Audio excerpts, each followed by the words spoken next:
ঘন কুয়াশায় আচ্ছন্ন বহরমপুর শহর। সকাল থেকেই কুয়াশার দাপট বেড়েই চলেছে। রাত্রিবেলার সঙ্গে সঙ্গে ঘন কুয়াশায় ঢেকে গেল বহরমপুরের নজরুল সরণি। তীব্র গরম কাটিয়ে আনন্দ উপভোগ করছেন অনেকে। যেমন ঘন কুয়াশায় মানুষ আনন্দ উপভোগ করছেন, অপরদিকে গাড়ি চালকদের বিপদের ঝুঁকি অনেকটাই বেড়ে চলে। আজ প্রচণ্ড কুয়াশায় যানবাহন কিছুটা দূর থেকেও অস্পষ্ট দেখাচ্ছে। এই কোণা থেকে ধরো ডিপ অন্ধকার হয়ে আছে। এই দেখো গাছ হারিয়ে যাচ্ছে, হারিয়ে যাচ্ছে।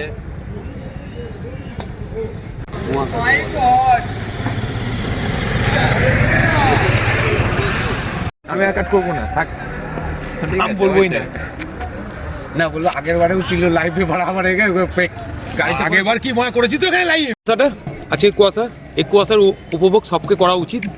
গরম তো আমরা সারা জীবন পাচ্ছি, 45 ডিগ্রি টেম্পারেচার আমরা সহ্য করছি। এই আজকে 8 হোক আর 7 হোক, যাই হোক টেম্পারেচার, আমি জানি না এই মুহূর্তে কী আছে। যাই হোক টেম্পারেচার খুব ভালো। এই ওয়েদারটা দেখে আমার খুব আনন্দ লাগছে। এই ওয়েদার আমরা পয়সা দিয়ে বহুত দূরে দূরে যাই আমরা এই ওয়েদার নেওয়ার জন্য। কুয়াশা ঠান্ডার আগেই আমরা কুয়াশা দিয়েই ঠান্ডাকে অনুভব করা শুরু করলাম।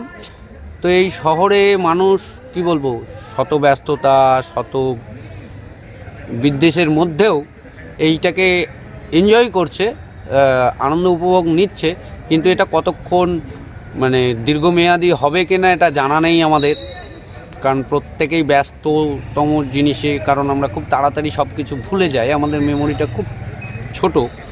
সেই জায়গা থেকে এটা সাময়িক হয়তো আনন্দ, তারপরেই আবার অন্য কর্মে ব্যস্ত।